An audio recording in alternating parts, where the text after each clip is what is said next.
The A-10 Warthog is legendary in air power circles. Manufactured in the 1970s and 80s and upgraded in the 2000s, it was designed to engage Soviet armor in the open fields of Europe, with twin engines mounted high on the fuselage, a titanium cockpit, and a 30mm cannon. The Warthog was built for low-altitude survival. It never fought the war it was made for, but in Iraq, Afghanistan, and Syria, it carved out a legacy, strafing convoys, loitering for hours, taking hits, and flying home. Now, Ukraine faces exactly the kind of threat the A-10 was meant to counter. Hundreds upon hundreds of Russian tanks. And yet, the Warthog isn't going. But why?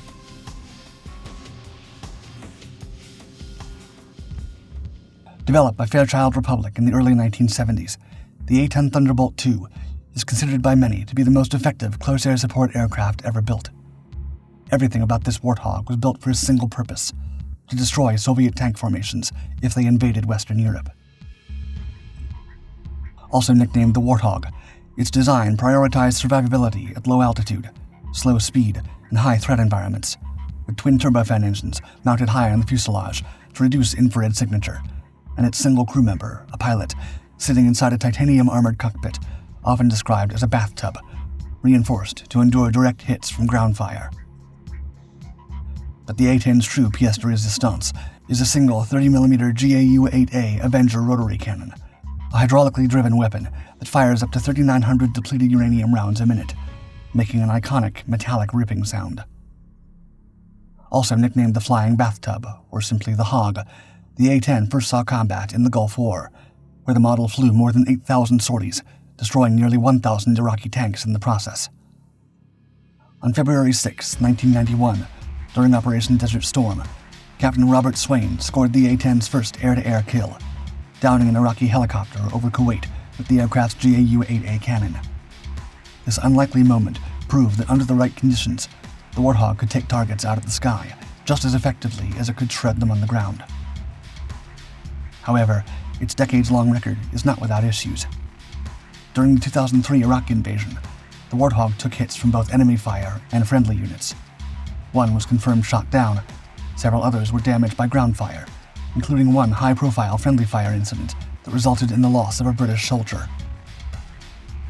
In 2018, near Deir ez-Zor, Syria, A-10s were among the American aircraft that responded to an assault on U.S. and Allied forces by Syrian troops and Russian Wagner Group fighters, a state-aligned private military company used by Moscow for secret operations that blur the line between official deployment and plausible deniability. In the short and very one-sided engagement, dozens of Russian armored vehicles and personnel were destroyed in precision strikes. Since then, as warfare technology advances, the Warthog has appeared less frequently in frontline operations. Now, Air Force officials and analysts alike have differing opinions on whether the A-10 still has a place in modern war, or anywhere at all. In 2023, after years of congressional resistance, the United States Air Force began retiring the nearly 300 available A-10 models from their arsenal. Since then, many have proposed transferring the ground attack aircraft to help Ukraine's major land war against Russia. Speculation around potential Warthog transfers grew, as most of these retirees are not beat-up, torn models, but rather modernized airframes that on paper still have service life left. Furthermore, the A-10 Warthog's low operating cost and simple maintenance made it stand out among American combat jets, while its ability to operate from rough, improvised airstrips placed it closer in character to Soviet-era platforms than to aircraft like the F-16.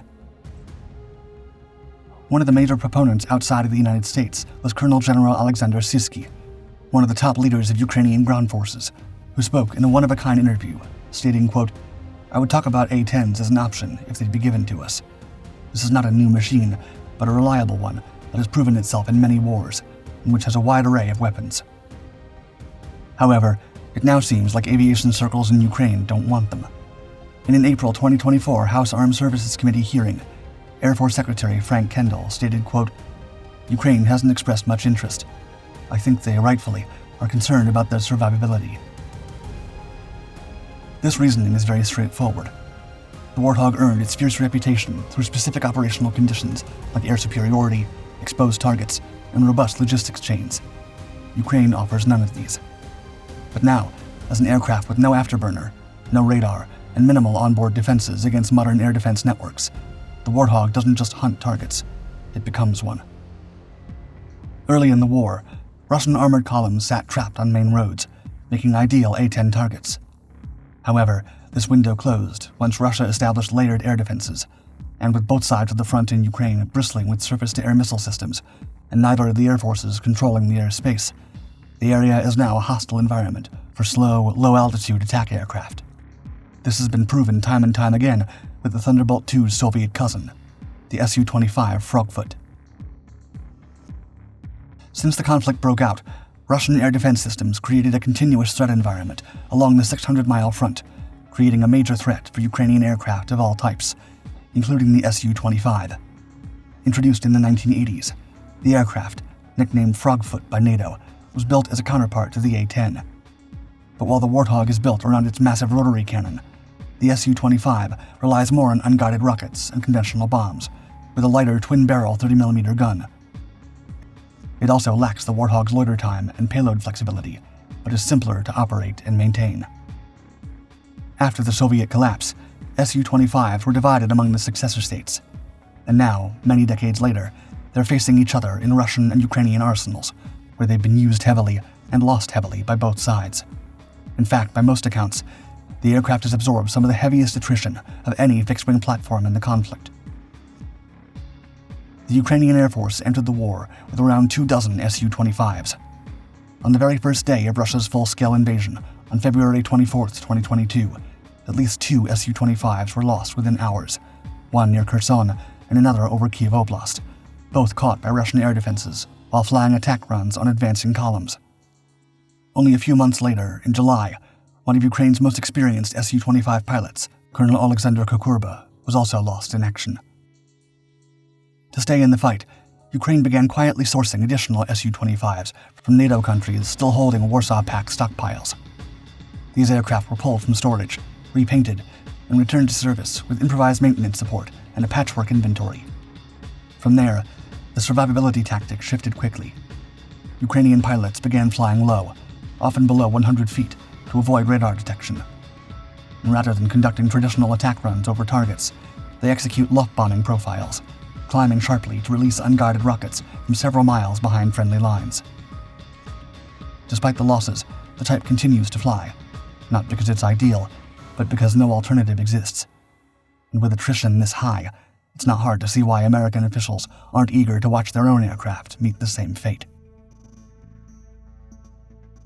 Despite the back and forth of discussion about whether or not the twin jet would be a sitting duck for Russian SAMs, some analysts disagree. According to analyst Luke Coffey, quote, "This idea that they wouldn't be effective on the battlefield in Ukraine, I don't subscribe to, because this plane was literally designed to destroy Soviet armor and Russian armor.